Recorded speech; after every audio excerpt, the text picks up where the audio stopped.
Hello students, BSc part 1 की chemistry class में आज हम ऑर्गेनिक केमिस्ट्री पेपर 2 का यूनिट 4 स्टार्ट करेंगे। Arenes and aromaticity. एरोमेटिक जो शब्द है एरोमा से बनता है और एरोमा का मतलब होता है स्वीट स्मेल, मधुर सुगंध। सभी एरोमेटिक कंपाउंड जो होते हैं वो स्वीट स्मेलिंग कंपाउंड होते हैं और इनकी स्टेबिलिटी भी बहुत अधिक होती है। बेंजीन तथा सभी बेंजीन के डेरिवेटिव्स जिनका कि केमिकल बिहेवियर बेंजीन के जैसा होता है बेंजीनोइड कंपाउंड कहलाते हैं। परंतु ऐसे भी कुछ यौगिक हैं जो बेंजीन के साथ रासायनिक व्यवहार में तो समानता दर्शाते हैं, लेकिन उनमें बेंजीन वलय नहीं पाई जाती। उन्हें हम नॉन बेंजीनोइड कंपाउंड कहते हैं, जैसे फ्यूरिन, थायोडोफिन, पिरोल, पिरिडिन। लेकिन ये भी सब एरोमेटिक हाइड्रोकार्बन है। इनका नया नाम जो है वो एरीन कहलाता है। नॉमेनक्लेचर देखेंगे हम। बेंजीन और उसके सजातों को प्राय उनके सामान्य नामों से जाना जाता है। बेंजीन वलय के सजात जिनमें एकल एल्किल समूह उपस्थित होता है एल्किल बेंजीन कहलाते हैं, और बेंजीन वलय के कार्बन परमाणु से बंधित एल्कीन समूह को पार्श्व श्रृंखला कहा जाता है।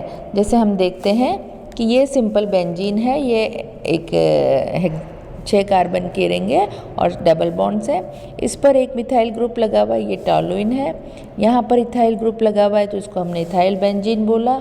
यहाँ पर हमने प्रोपाइल ग्रुप लगाया हुआ है आइसोप्रोपाइल, इसका कॉमन नाम क्यूमीन है और इसको आइसोप्रोपाइल बेंजीन भी कहते हैं। तो यहाँ ये ऊपर जो नाम दिए गए हैं ये कॉमन नाम है और नीचे जो नाम दिए गए हैं ये इनके IUPAC नाम है। इसी तरह से अगर बेंजीन रिंग पर 2 ग्रुप लगे हों तो उनको जैसे यहाँ 2 मिथाइल ग्रुप लगे हैं तो डाई मिथाइल बेंजीन हो गया, इसका कॉमन नाम ज़ाइलीन है।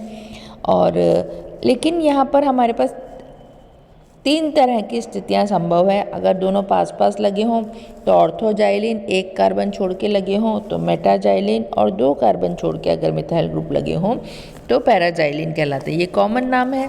इनके IUPAC नाम 1,2 डाइमिथाइल बेंजीन, 1,3 डाइमिथाइल बेंजीन और 1,4 डाइमिथाइल बेंजीन होगा। इसी तरह से अगर बेंजीन रिंग पर 3 मिथाइल ग्रुप लगे हों तो इनको हम ट्राइमिथाइल बेंजीन कहेंगे। ये 1, 2, 3 है, ये 1, 2 और 4 पोजीशन पे है, ये 1, 3 और 5 पोजीशन पे है। 3 मीथेन ग्रुप तो इसको 1,3,5 ट्राइमिथाइल बेंजीन कहेंगे। अच्छा, जब बेंजीन रिंग पर से एक हाइड्रोजन परमाणु को निकाल देते हैं तो बची हुई बेंजीन रिंग को हम एरिल कहते हैं। जैसे यहाँ पर इस बेंजीन रिंग से एक हाइड्रोजन निकाल दिया तो ये फेनिल कहलाया। यहाँ पर टॉलुइन के इससे या ऑर्थोटॉलुइल, यहाँ से निकाल दिया मेटा पोजीशन से मेटाटॉलुइल, पैरा पोजीशन से एरिल समूह या हाइड्रोजन निकाल दिया तो ये पैराटॉलुइल कहलाता है। यदि बेंजीन की पार्श्व श्रृंखला से एक हाइड्रोजन निकाल दिया जाता है तो उसको हम कहते हैं, जैसे यहाँ पर पार्श्व श्रृंखला से निकाल दिया तो बेंजिल, पार्श्व संख्या से 2 हाइड्रोजन निकाल दिए तो बेंजल, और पार्श्व संख्या से 3 हाइड्रोजन निकाल दिए तो उसको हम बेंजो कहते हैं। तो ये हुआ हमारा एरीन्स और एरोमेटिक कंपाउंड्स का नामकरण। अब हम बेंजीन, क्योंकि हमारा एरोमेटिक कंपाउंड में सबसे इम्पॉर्टेंट कंपाउंड है, इसी के स्ट्रक्चर से हम एरोमेटिक स्ट्रक्चर को समझते हैं, तो हम सबसे पहले बेंजीन की संरचना का अध्ययन करेंगे। बेंजीन क्या है? C6H6 इसका अणुसूत्र है। साइक्लोहेक्सेन का अणुसूत्र C6H12 होता है और बेंजीन में कार्बन हाइड्रोजन अनुपात बहुत कम होता है, जो कि क्या स्पष्ट करता है कि बेंजीन असंतृप्त कंपाउंड है। असंतृप्त कंपाउंड है इसका मतलब क्या कि इसमें डबल बॉन्ड या ट्रिपल बॉन्ड की संभावना होती है। C6H6 अगर सूत्र है तो ये 4 तरह की संभावित रचनाएं होती हैं, जिसमें कि हम देखते हैं या तो पहली रचना जिसमें 2 डबल बॉन्ड है, दूसरी रचना जिसमें 2 डबल बॉन्ड और 1 ट्रिपल बॉन्ड है, तीसरी रचना जिसमें 2 ट्रिपल बॉन्ड है, चौथी रचना जिसमें डबल बॉन्ड है। तो ये सब क्या है? संभावना है C6H6 के स्ट्रक्चर को समझाने की।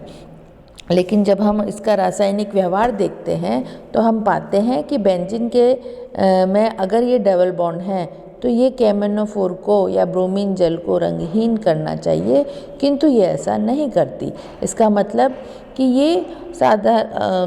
इसे साधारण ऑक्सीकारकों द्वारा ऑक्सीकृत नहीं किया जा सकता। अतः ये सारे सूत्र जो ऊपर समझाए हैं बेंजीन के व्यवहार को प्रदर्शित नहीं करते। तो फिर बेंजीन की संरचना कैसी होगी, इसको आगे दूसरी तरह से समझने की कोशिश करी कि हो सकता है बेंजीन में 3 द्विबंध उपस्थित हों। इसका हेलोजिनेशन कराया तो 3 बंध 6 हेक्सेन से 6 हेलोजन से हट गए और हेक्साहेलाइड बन गया।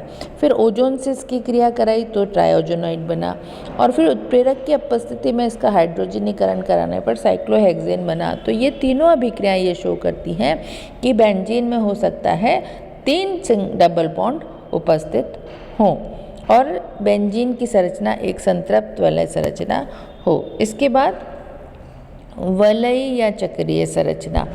बेंजीन प्रतिस्थापन अभिक्रिया में केवल एक मोनो प्रतिस्थापी उत्पाद देता है जो व्यक्त करता है कि इसके सभी हाइड्रोजन समान हैं। तो इसके आधार पर इस तरह की 3 संरचनाएं बनाई गई जिसमें 3 डबल बॉन्ड दिलाए गए, लेकिन बेंजीन की केवल मोनो प्रतिस्थापी वाली संरचना जो है वो सिर्फ इस संरचना से ही समझाई जा सकती है। तो अतः बेंजीन की सही वलय संरचना जो ये तीसरा स्ट्रक्चर है वो होगा। फिर उसके बाद कैकुले ने बेंजीन के इस सिद्धांत के पक्ष में कुछ प्रमाण रखे। कैकुले के अनुसार बेंजीन की संरचना में पहला तथा छठा कार्बन परमाणु परस्पर जुड़े होते हैं तथा एक वलय का निर्माण करते हैं। 6 कार्बन परमाणु पर एक हाइड्रोजन परमाणु जुड़ा होता है और प्रत्येक कार्बन की चौथी संयोजकता के लिए ऑल्टरनेट सिंगल बॉन्ड पाए जाते हैं। अतः इस आधार पर बेंजीन की संरचनाओं को निम्न 2 संरचनाओं से व्यक्त किया जा सकता है। ये संरचनाएं बेंजीन के केवल एक मोनो प्रतिस्थापी उत्पाद तथा 3 द्विप्रतिस्थापी उत्पाद के बनने की पुष्टि करती हैं। इन सूत्रों की पुष्टि निम्न अभिक्रिया के द्वारा होती है। इसमें हम जब ओजोनेशन कराते हैं तो यहाँ पर ये 3 जगह से ओजोन बनता है, इस तरह से ओजोनाइड स्ट्रक्चर, और फिर इसका जल से अपघटन करने पर CHO हमको प्राप्त होता है। दूसरा है कि एसिटिलीन के 3 अणु ट्राइमराइज होकर बेंजीन का निर्माण करते हैं। बेंजीन सूर्य के प्रकाश में क्लोरीन के साथ क्रिया करके हेक्साक्लोराइड बनाता है। ये सभी अभिक्रियाएं बेंजीन के 3 द्विबंधों की उपस्थिति को समझाती हैं। लेकिन कैकुले की इस संरचना के विरुद्ध में भी कुछ आपत्तियां आई, जिसमें उन्होंने बताया कि बेंजीन के ऑर्थो प्रतिस्थापी व्युत्पन्नों की 2 संरचनाएं 1,2 और 1,6 संभव है, लेकिन वास्तव में ऑर्थो प्रतिस्थापी एक ही रूप में पाया जाता है। एक आपत्ति ये आई कि कैकुले बेंजीन के दोलन संरचना प्रस्तुत की जिसमें द्विबंध लगातार अपनी स्थितियां बदलते रहते हैं, तो ये 2 संरचनाओं की साम्यावस्था होना पाया गया। अतः 1,6 और 1,2 की स्थितियों में कोई अंतर नहीं होता और कैकुले के इन दोनों संरचनाओं की साम्य की पुष्टि ऑर्थोजाइलिन के ओजोनी अपघटन द्वारा समझाई जा सकती है कि जब हम ओजोनी अपघटन करते हैं बेंजीन का तो हमें CHO CHO CH2 CO CHO फिर CHO CH2 CO CHO इस तरह से 2 तरह से बेंजीन का अपघटन कराया। यहाँ पे हमने मिथाइल ग्रुप लगाया तो यहाँ पर तो एक में तो डबल बॉन्ड है और दूसरे में सिंगल बॉन्ड है। जो सिंगल बॉन्ड वाले इस तरह से जुड़ते हैं और डबल बॉन्ड वाले इस तरह से जुड़ते हैं, और जो बनने वाला प्रोजेक्ट है जल अपघटन कराने पर तो 1 और 2 CHO ऑर्थोजाइलिन की दोनों संरचनाओं में ग्लाइऑक्सेल के 3 अणु प्राप्त होते हैं। 2 अणु हमको यहाँ मिलते हैं और 1 अणु हमको यहाँ मिलता है, और मैथिल ग्लाइऑक्सेल के 2 अणु प्राप्त होते हैं। यहाँ पर हमको मैथिल ग्लाइऑक्सेल के 2 अणु मिलते हैं और ट्राई मैथिल ग्लाइऑक्सेल का 1 अणु प्राप्त होता है जो कि यहाँ पर हमको प्राप्त होता है। तो ये वाली संरचना स्पष्ट करती है कि कार्बन बेंजीन में जो ये ऑल्टरनेट डबल बॉन्ड है ये पूरे रिंग पर समायोजित होते हैं। इसके बाद हम बेंजीन की अनुनादी संरचना को समझाते हैं कि यदि किसी यौगिक के समस्त गुणों को एक ही संरचना सूत्र द्वारा समझाना असंभव है, इसलिए इसके अनेक संरचना सूत्र बेंजीन के ये 5-6 तरह के संरचना सूत्र लिखे जा सकते हैं।